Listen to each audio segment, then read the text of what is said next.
Hello, my name is Karen Dunderdale, and I'm the Director of Nursing here at United Lincolnshire Hospitals Trust. I've been in the Trust now for around about 2 months, and boy, time's flown over the time that I've been here. This is my 6th board level post. It's my 3rd Director of Nursing post over the last 11 years. And I'm into my 33rd year in the NHS over a career that I've absolutely loved being a nurse. 2020 is already going to be a year that no one's going to forget. And whilst things aren't quite normal at the moment, we also need to take time to reflect on the skills and the commitment of our staff. As a nurse, you will spend all of your time looking after the welfare, the safety and the recovery of the patients that you care for.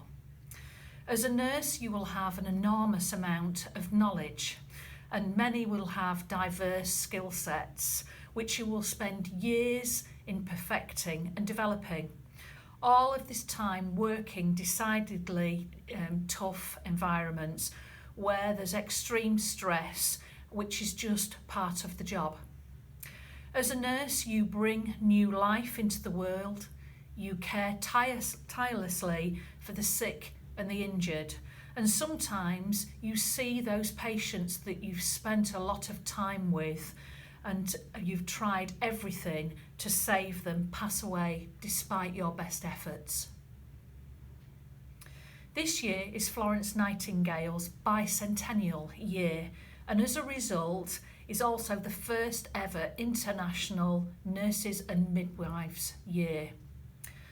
Florence recognised in the Crimean War that many soldiers died from infection as died from their battle wounds, and she dedicated her life to considering real-life observations which proved the existence of deficiencies that needed correction.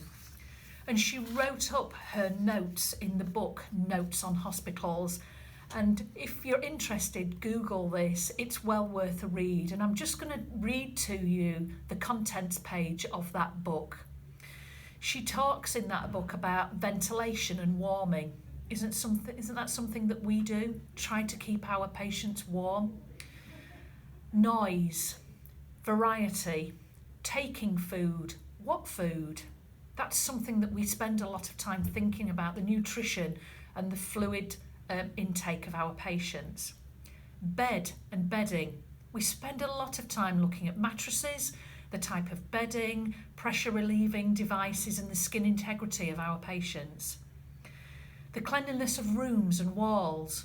At the moment, COVID-19 is driving our infection control focus to ensure that we have got a clean environment, that the estate is at the standard that we would expect.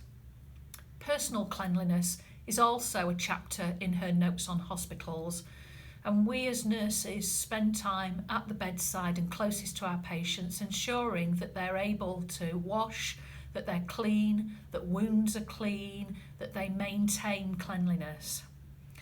Observations of the sick is one of the last chapters of Florence's book, and we spend a lot of time observing our patients, as did Florence. We spend a lot of time undertaking vital assessments of our patients that then determines the care and treatment.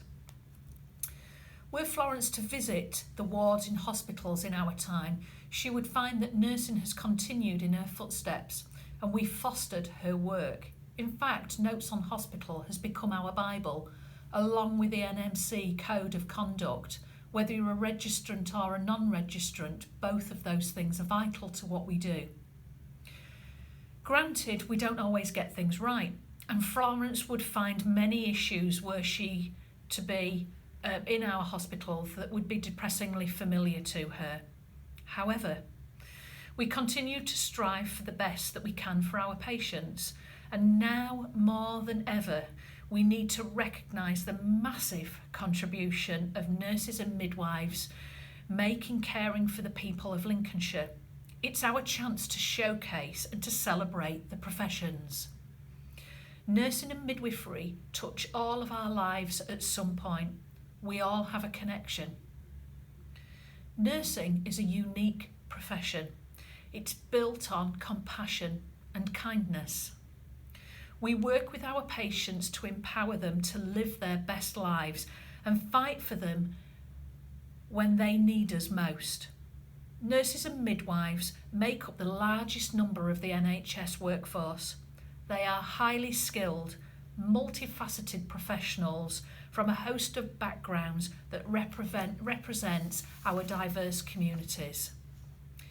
At the end of the day, when you're on your way home, you probably wonder how you ever find the strength to come back tomorrow. I'm thankful that you do come back and that you do it all again, because every day you're helping people. Nursing is steeped in history and tradition, and I've just described some of that. It pushes us for advances in healthcare, balances the latest science and technology with the reality of patients' experiences, just as Florence did. As nurses, we take on even more advanced roles and skills. It's clear that there is really no limits to where our careers can go. By taking pride in our expertise, we can empower each other, and armed with the self-belief that we will be better equipped to take on the challenges of our marvellous profession. 2020 is our time to reflect on these skills and the commitment and the expert clinical care that they bring, and the impact that we make on lives of so many. It's also an opportunity for me to say thank you to the profession for their diverse talents and expertise, and to promote nursing and midwifery as our careers. As I've said, I've only been at ULHT a short period of time. I've already seen the total commitment and dedication of our nurses and midwives that we show to our patients. This makes me incredibly proud, and I want to say a huge thank you to you all for everything that you do and everything that you're going to do every day. Have a great International Nurses and Midwifery Day today, and thank you for everything that you're going to do.